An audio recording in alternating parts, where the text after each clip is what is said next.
আগেই আমরা ডিসকাস করেছি যে গ্যাসের পরিমেয় ধর্মগুলি কি কি, ভর, আয়তন, চাপ, উষ্ণতা ও ঘনত্ব। এখন গ্যাস সংক্রান্ত সূত্রাবলী আমরা ক্লাস 10-এ এগুলো পড়েছি, তাও এখানে আমরা একটু নতুনভাবে তার ব্যাখ্যাগুলো ডিসকাস করব। তো 1662-তে রবার্ট বয়েল যে সূত্রটি প্রকাশ করেন তা হলো বয়েলের সূত্র, যেখানে গ্যাসের চাপ এবং আয়তনের সম্পর্ক স্থাপন করা হয়েছে। স্থির উষ্ণতায় নির্দিষ্ট ভরের গ্যাসের আয়তন এবং চাপের সম্পর্কটি কীরকম না ব্যস্তানুপাতিক সম্পর্ক, অর্থাৎ চাপ বৃদ্ধি পেলে আয়তন হ্রাস পাবে এবং চাপ হ্রাস পেলে আয়তন বৃদ্ধি পাবে। কনস্ট্যান্ট ফ্যাক্টর এনে আমরা লিখতে পারি একে পিভি ইকুয়ালস টু কে, কে হলো ধ্রুবক, তাহলে P1 V1 equals to P2 V2 equals to P3 V3, এমনি করে PI VI। এখন এই বয়েলের সূত্রের সাহায্যে বিভিন্ন লেখচিত্র নিয়ে আমরা ডিসকাস করব। তাহলে আমাদের ম্যাথমেটিক্যাল যে এক্সপ্রেশনটা আমরা পেলাম সেটা কি না পিবি ইকুয়ালস টু কে, অর্থাৎ ধ্রুবক। এর সাহায্যে এর উপরে বেস করে আমরা লেখচিত্রগুলো হয়তো কিছু কিছু তোমরা ক্লাস 10-এ পড়েছো, কিন্তু তার অ্যানালিসিস সেইভাবে তোমরা তখনও পড়োনি। এবার তার ডিসকাশন তোমাদের বুঝতে হবে।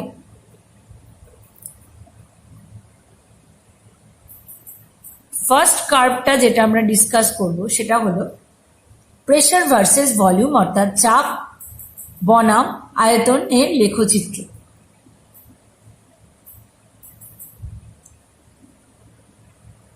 এই লেখচিত্রটা কিরকম হয়, সমপরাবৃত্ত বা রেক্ট্যাঙ্গুলার হাইপারবোলা। বয়েলের সূত্র অনুসারে যখন উষ্ণতা ও ভর স্থির থাকবে তখন কি হয়, আয়তন যত আয়তন বৃদ্ধি পাবে আমরা দেখব চাপ তত কম। অর্থাৎ যখন কম আয়তন থাকবে চাপ বেশি, আয়তন যত বৃদ্ধি পাবে চাপ তত কম। অর্থাৎ V1 V2 V3 যদি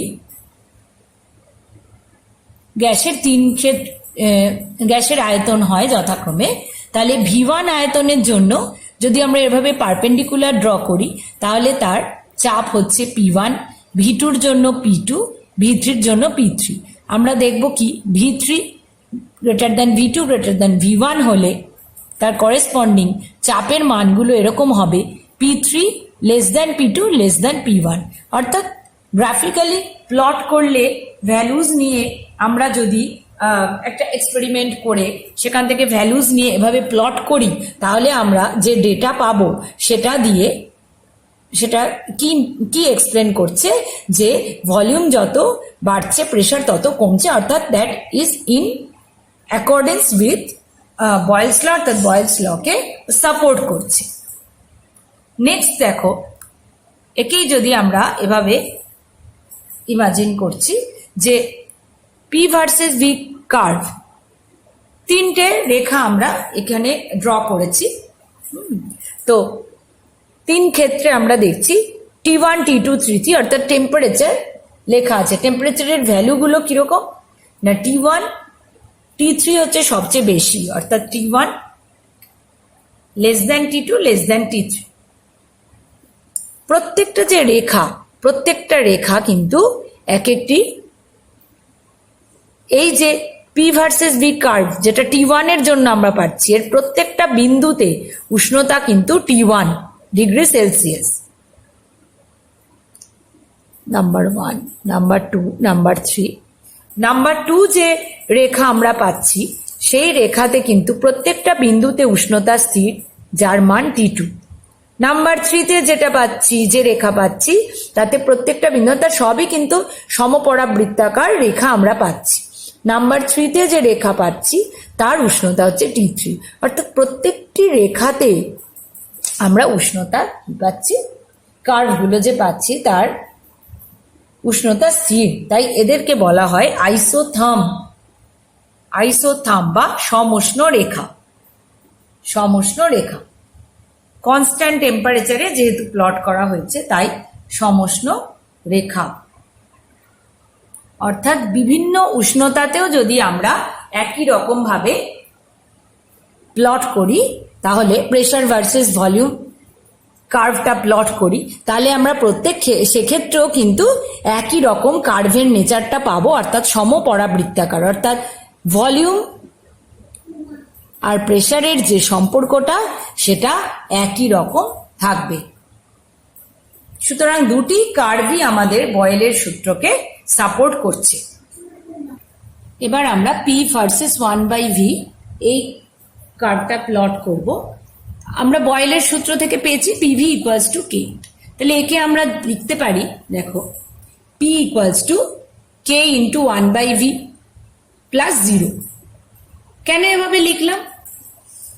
পরের লাইনটা দেখলেই হয়তো বুঝতে পারবে যে y equals to mx plus c এর সঙ্গে আমরা কোরিলেট করব।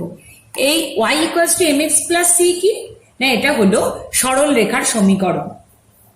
ক্লাস 10-এ পড়েছো কিনা জানি না, এটা কোঅর্ডিনেট জিওমেট্রির একটা অংশ। y equals to mx plus c হচ্ছে সরল রেখা, অর্থাৎ গ্রাফে সরল রেখা প্লট করলে তাকে রিপ্রেজেন্ট করা হয় এর সাহায্যে। m কি? m হচ্ছে স্লোপ বা নতি। অর্থাৎ এই যদি কোনো রেখা আমরা একটা প্লট করি, সেটা কোন দিকে যাবে, নিচের দিকে বেঁকে যাবে বা উপর দিকে বেঁকে যাবে, তার মান কতটা এবং বা ডিরেকশন কি হবে সেটা ইন্ডিকেট করছে। অর্থাৎ ডিরেকশন বোঝাচ্ছে সেটা উপর দিকে যাবে কিনা। অর্থাৎ পজিটিভ হলে দেখো আমি লিখেছি উপর দিকে যাচ্ছে, নেগেটিভ হলে নিচের দিকে যাচ্ছে, আর 0 হলে সেটা এক্স অক্ষের সঙ্গে সমান্তরাল হচ্ছে। সি হচ্ছে ছেদিতাংশ, অর্থাৎ গ্রাফটা কোথা থেকে শুরু হবে। সি যদি 0 হয় তাহলে সেটা মূল বিন্দু দিয়ে গ্রাফটা শুরু হবে। এম বা নতি, এম বা নতি হলো ট্যান থিটা, অর্থাৎ থিটার ট্যানজেন্ট ভ্যালু। এখান থেকে আমরা থিটা মান বের করতে পারবো, অর্থাৎ কত ডিগ্রি কোণ করে গ্রাফটি ইনক্লাইন্ড রয়েছে সেটা প্লট করতে পারবো। থিটা হলো তাহলে এই অ্যাঙ্গেলটা, এই কোণটা, দেখো আমি এখানে যেভাবে এঁকেছি এই কোণটা হলো থিটা। এখন c ইকুয়ালস টু 0 মানে তো মূল বিন্দুগামী সরলরেখা, অর্থাৎ c কি বোঝাচ্ছে যে গ্রাফটা কোথা থেকে শুরু হয়েছে। তাহলে c এর যদি কোনো মান থাকে সেক্ষেত্রে কি হবে, ধরো c এর ধনাত্মক মান, তাহলে বোঝাবে ধরা যাক x অক্ষ y অক্ষ, c এর মান ধনাত্মক কিছু একটা মান হলো 3 2 3। তাহলে এটা যদি মূলবিন্দু হয় তাহলে গ্রাফটা শুরু হবে 1 ঘর 2 ঘর 3 ঘর এখান থেকে। সি এর মান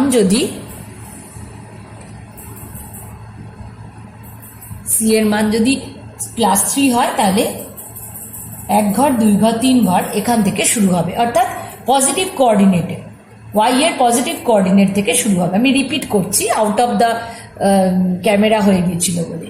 আচ্ছা, যদি সি এর মান নেগেটিভ হয়, অর্থাৎ ছেদিতাংশর মান যদি নেগেটিভ হয়, 3 আমি এমনি যে কোনো একটা ফিগার লিখছি, তাহলে কি হবে, নেগেটিভ পোর্শন থেকে সেটা শুরু হবে।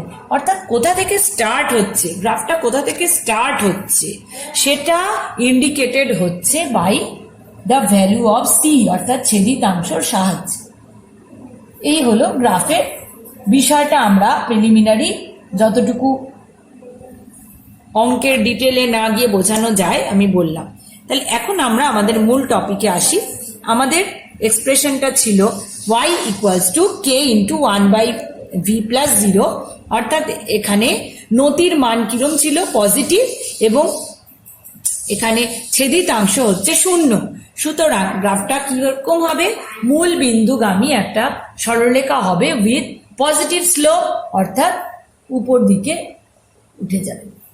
সুতরাং আমাদের প্লটটা এরকম হবে। তো এই ব্যাখ্যাটা ক্লাস 10-এ ছিল কি ছিল না, এগুলো আমরা নতুন ভাবে এগুলো শিখছি। এখন যদি বিভিন্ন টেম্পারেচারের রেসপেক্টে এই প্লট করা যায়, পি ভার্সেস 1/v প্লট, বিভিন্ন টেম্পারেচারের জন্য আমরা প্লট করি, তাহলে কিরম হবে? এটা যদি T1 হয়, T2, T3, প্লটগুলো এরকম হবে যখন কিনা T3 greater than T2 greater than T1, অর্থাৎ সবই মূল বিন্দুগামী সরলরেখা হবে। এবং the slope of the plot, স্লোপটা নতির মান কার সঙ্গে বৃদ্ধি পাবে? যত টেম্পারেচার বৃদ্ধি পাবে বা উষ্ণতা বৃদ্ধি পাবে তার সঙ্গে তার স্লোপের মানও কিন্তু বৃদ্ধি পাবে। নেক্সট আমরা দেখব পিভি ভার্সেস পি প্লট।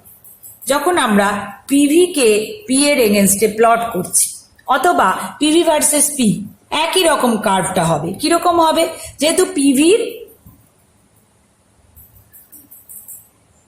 গুণফল কনস্ট্যান্ট, সুতরাং সেটা পি এর এগেনস্টে বা ভি এর এগেনস্টে যাই প্লট করি না কেন, কিরকম হবে না, দেখো আমরা আগেই আঁকা রয়েছে, কিন্তু আমরা অ্যানালিসিস আগে করে নেব।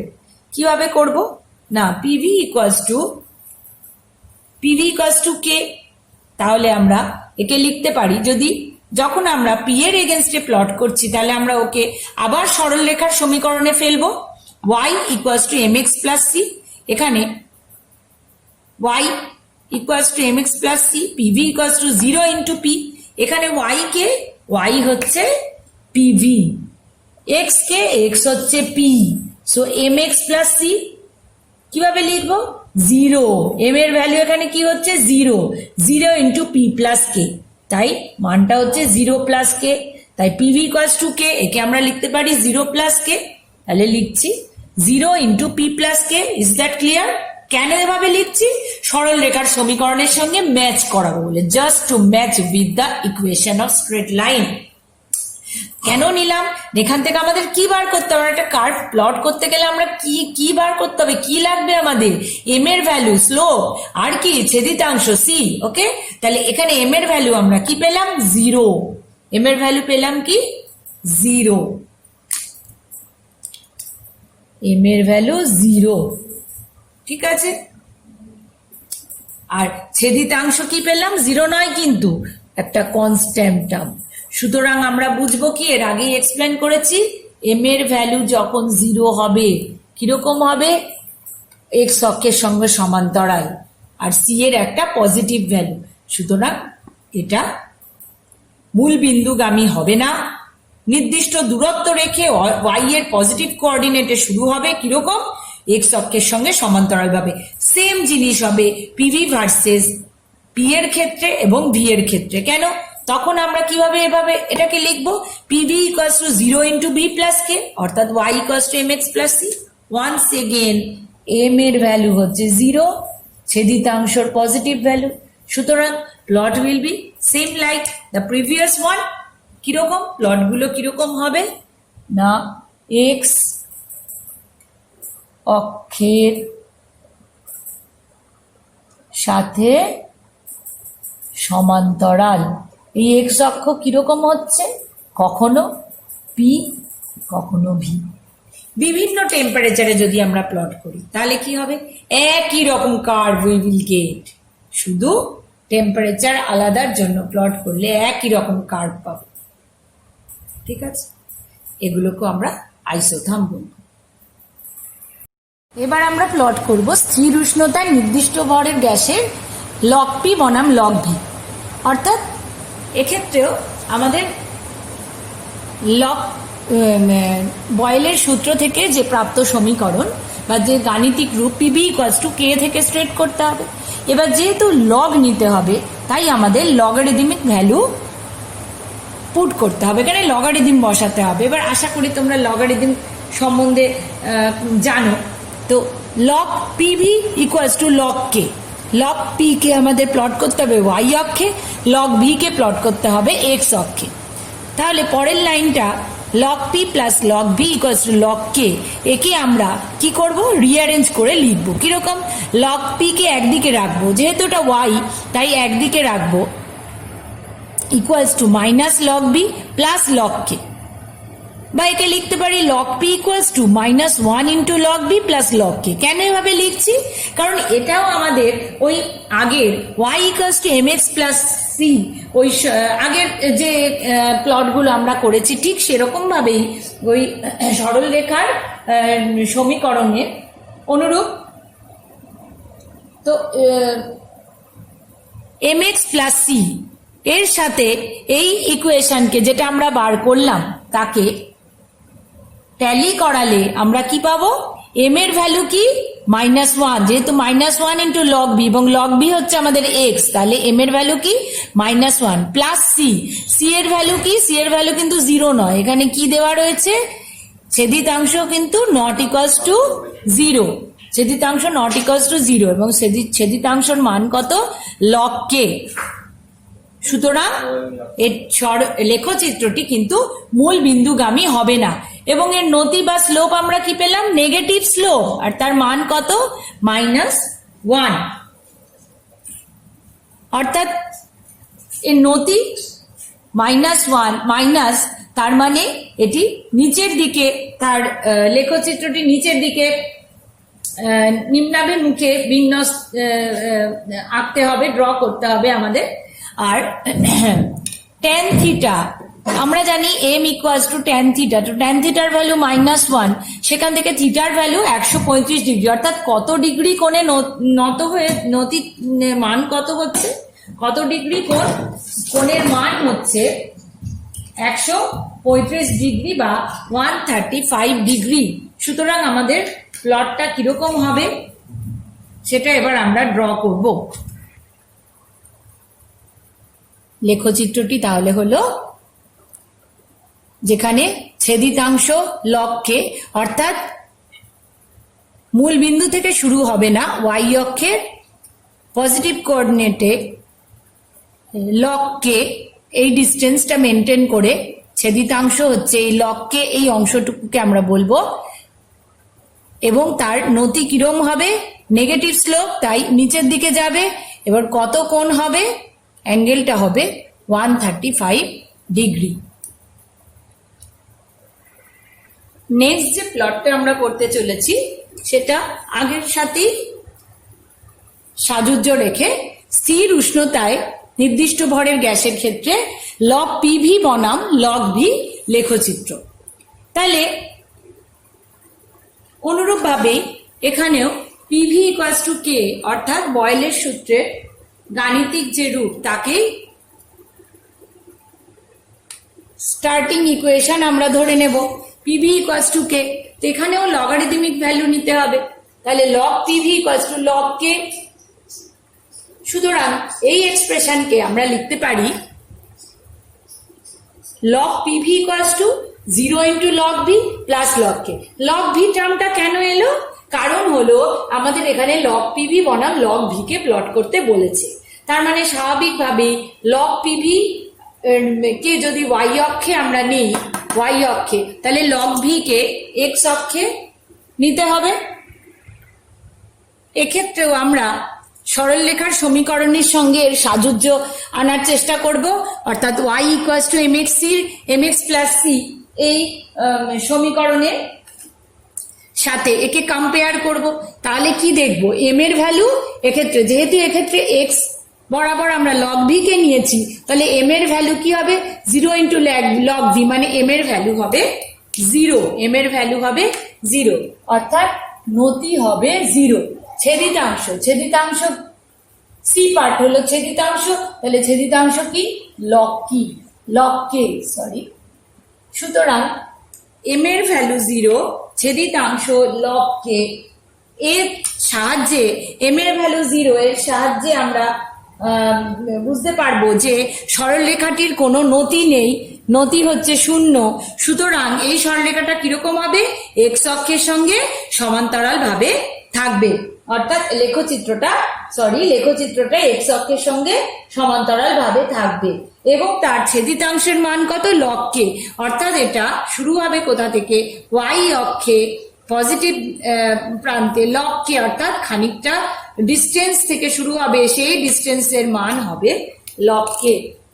তাহলে আমি ড্র করছি লগ কে। দেখো তোমরা এমনি করে যে কোনো লেখচিত্রই কিন্তু এগুলো you don't need to memorise, তোমরা কিন্তু এইভাবে পুট করে সেটা ড্র করতে পারবে। m = 0 মানে হলো ভূমি এক্স অক্ষের সঙ্গে সমান্তরাল একটি লেখচিত্র। সুতরাং আমাদের লেখচিত্রটার প্রকৃতি আমরা জানলাম এবং সেটা ড্র করতেও আমরা শিখলাম। এবার আমরা গ্যাসের চাপ ও ঘনত্বের সম্পর্ক ডিসকাস করব। তার আগে বলে নিই, যে লেখচিত্রগুলো আমরা আঁকলাম না সেগুলো কিন্তু নিজেরা ড্র করবে। আমি পরে ওয়ার্কশিটের মতো করে বলে দেব কি কি তোমরা নিজেরা করবে। So let's move to the part of this chapter, যেখানে আমরা চাপ এবং গ্যাসের চাপ এবং ঘনত্বের মধ্যে সম্পর্ক স্থাপন করতে পারবো। কিভাবে না, দেখো গ্যাসের আয়তনকে আমরা কিভাবে লিখতে পারি? গ্যাসের ভর বাই গ্যাসের ঘনত্ব। ভর যদি m দিয়ে প্রকাশিত হয়, d দিয়ে ঘনত্ব প্রকাশিত হবে। তো আবার আমরা স্টার্টিং ইকুয়েশন অর্থাৎ বয়েলের সূত্রের গাণিতিক রূপ, যেটা যখন উষ্ণতা ও ভর স্থির পিভি, তখন আমাদের গাণিতিক রূপটা কি হয়? PV = k। এখন ভি এর বদলে আমরা যদি লিখি m/d, তাহলে কি হবে? p × m/d = k। এখান থেকে আমরা যেহেতু চাপ আর ঘনত্বের সম্পর্ক নিরূপণ করব, তাই ঘনত্ব বা d কে একদিকে আনবো। তাহলে d কে একদিকে আনলে আমরা কি লিখতে পারি? m/k × p। এখন দেখো m ভর তো নির্দিষ্ট থাকে, চেঞ্জ হয় না, সো তাকে আমরা ধ্রুবক ভাবতে পারি। আর কে তো অলরেডি উই নো যে ওটা একটা কনস্ট্যান্ট, কে হলো ধ্রুবক। তাহলে বলতে পারি p গুণ ধ্রুবক রাশি। সুতরাং d সমান এই ফ্যাক্টরটাকে যদি k ড্যাশ মনে করি, তাহলে d সমান ধ্রুবক গুণ p। সুতরাং d এবং p পরস্পর সমানুপাতিক। অর্থাৎ এখান থেকে যে গাণিতিক রূপটা আমরা পাবো সেটা হলো p1/d1 = p2/d2, যেখানে t এবং m কনস্ট্যান্ট। p1/d1 = p2/d2 যখন উষ্ণতা এবং ভর কনস্ট্যান্ট বা ধ্রুবক। তাহলে এই হলো আমরা লেখচিত্র গুলো অ্যানালাইজ করতে এবং সেগুলো ড্র করতে মোটামুটি শিখলাম। এবার আমরা কিছু ছোটখাটো নিউমেরিক্যালস এর দিকে যাব। তো প্রথম যে নিউমেরিক্যালসটা আমি ডিসকাস করব, দুটো বাল্ব, প্রত্যেকটার ভলিউম বা আয়তন 15 লিটার করে। প্রথম বাল্বটায় 2 atm প্রেসারে বা চাপে কোনো গ্যাস রাখা রয়েছে এবং বাল্ব দুটো কর্ড দিয়ে যুক্ত। তাহলে ইনিশিয়ালি বা প্রাথমিকভাবে তার চাপ কত? 2 atm এবং গ্যাসটার আয়তন কত? 15 লিটার। যে গ্যাসটা এখানে যে গ্যাস ভর্তি রয়েছে তার আয়তন হলো 15 লিটার। ওকে, এবারে কি করা হলো? এই কর্কটা ওপেন করে দেওয়া হলো, অর্থাৎ খুলে দেওয়া হলো। খুলে দিলে কি হবে? অনেকটা জায়গা পেয়ে যাবে এবং গ্যাসটা ছড়িয়ে যাবে। গ্যাসটা যত ছড়িয়ে যাবে তত বেশি জায়গায় থাকার দরুন তার মধ্যে ওয়ালের মধ্যে ধাক্কা কম হবে। এবং আমরা কি জানি? প্রেসার হচ্ছে ফোর্স পার ইউনিট এরিয়া। তো এই ধাক্কাটা যত কম হবে অর্থাৎ ফোর্সটা যত কম হবে তত প্রেসারও কমবে। সুতরাং কর্কটা খুলে দিলে কি হবে এইটুকু আমরা বুঝতে পারছি। কর্কটা যদি খুলে দেওয়া হয় তাহলে গ্যাসটা যে মুহূর্তে ছড়িয়ে যাবে পুরোটায় সেই মুহূর্তে বেশি আয়তন পেয়ে যাবে এবং প্রেসারটা কমে যাবে। এখন আয়তন কত পাবে? আয়তন কত পাবে?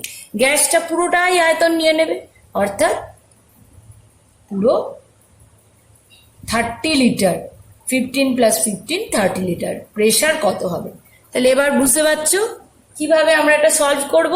আমরা জানি P1 V1 = P2 V2, আমরা 10 থেকে এটা জানি। যেগুলো আগের জানা সেগুলোকে জাস্ট হালকা করে রিক্যাপিচুলেট করতে হবে, না হলে তো আমরা নতুন নতুন জিনিসগুলো শিখতে পারবো না, রিক্যাপিচুলেট করে নিতে হবে। তাহলে P1 V1 = P2 V2, তাহলে P1 এখানে PI লিখেছি, হোয়াট এভার তোমরা P1 V1 P2 V2 F for final লিখেছিলাম, তো P2 V2 দিয়েও লিখতে পারো, একই ব্যাপার। বাকি মানগুলো বসালে এখান থেকে P2 মান তোমরা নির্ণয় করতে পারবে। So you have to calculate the value of P2। Final প্রেসারটা কি হবে, চাপটা কত হবে, সেটা মানটা আমরা নির্ণয় করতে পারবো। নেক্সট দেখো, কোনো কিছু পরিমাণ গ্যাস এবং মার্বেল, ধরা যাক এগুলো হলো মার্বেল, কিছু পরিমাণ গ্যাস এবং মার্বেল মিলিয়ে মার্বেল পাথরের মিলিত আয়তন হলো 300 সিসি। কত চাপে রয়েছে না 760 মিলিমিটার মার্কারি প্রেসারে রয়েছে। তো করা হলো কি, এদের চাপকে দ্বিগুণ করা হলো। চাপকে দ্বিগুণ করা হলে দেখা গেল যে এদের মিলিত আয়তন, মার্বেল পাথর এবং এই গ্যাসের যে মিলিত আয়তন তা হলো গিয়ে 150 সিসি। তাহলে এখন কোয়েশ্চেন হচ্ছে মার্বেল পাথরের আয়তন কত। তো লেটস আমরা ধরে নিলাম যে মার্বেল পাথরের আয়তন হলো x সিসি। সো এই টোটালটা যদি VCC হয় তাহলে বাকি অংশে কি ছিল, গ্যাস ছিল। তাহলে গ্যাসের আয়তন কত ছিল, V - x সিসি। এখন এই পুরোটা অর্থাৎ V এর আয়তন বলে দিয়েছে কত, 300 সিসি। তাহলে প্রাথমিক অবস্থায় কি হচ্ছে, একদম ইনিশিয়ালি মার্বেল পাথরের আয়তন হচ্ছে x সিসি। তখন গ্যাসের আয়তন কত, 300 - x সিসি হচ্ছে গ্যাসের আয়তন। তাহলে x সিসি হচ্ছে মার্বেলের আয়তন, 300 - x সিসি হচ্ছে গ্যাসের আয়তন।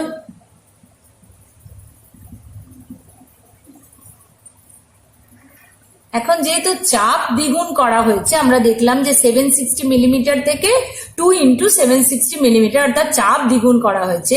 তো চাপের পরিবর্তনে গ্যাসের আয়তন পরিবর্তিত হবে অ্যাকর্ডিং টু বয়েলস ল। কিন্তু মার্বেল পাথর তো গ্যাস নয়, কঠিন পদার্থ, তার আয়তনের কোনো পরিবর্তন হবে না। তো ফাইনালি চাপ দ্বিগুণ করার পরেও অর্থাৎ এক্ষেত্রেও মার্বেল পাথরের আয়তন x সিসি থাকবে। তাহলে তখন গ্যাসের আয়তন কি হবে, 150 হচ্ছে টোটাল - x সিসি। তাহলে আমরা প্রাথমিক আয়তন জেনে নিলাম গ্যাসের 300 - x V1, আর V2 হলো 150 - x। প্রেসার কত ছিল, ইনিশিয়ালি ছিল P1 760 আর P2 ছিল 2 × 760। তাহলে আমরা P1 জানি, V1 জানি, P2 জানি, V2 জানি। এবার আমরা এই ইকুয়েশনটা সলভ করব। অর্থাৎ কি হবে ইকুয়েশনটা আমি একবার লিখে দিচ্ছি। P1 V1 = P2 V2, P1 এর বদলে 760 ইন্টু V1 এর বদলে 300 - x, অর্থাৎ প্রথমে যে আয়তন ছিল কার না গ্যাসের P2 দ্বিগুণ করা হয়েছে চাপ 2 ইন্টু 760 ইন্টু 150 মাইনাস এক্স, অর্থাৎ পরবর্তীকালে অন্তিম আয়তন গ্যাসের যেটা হবে সেই মান। এখান থেকে আমরা এক্স এর মান ক্যালকুলেট করতে পারবো। এক্সটা কি? মার্বেল পাথরের আয়তন। তো এটাই ছিল আমাদের নিউমেরিক্যাল নাম্বার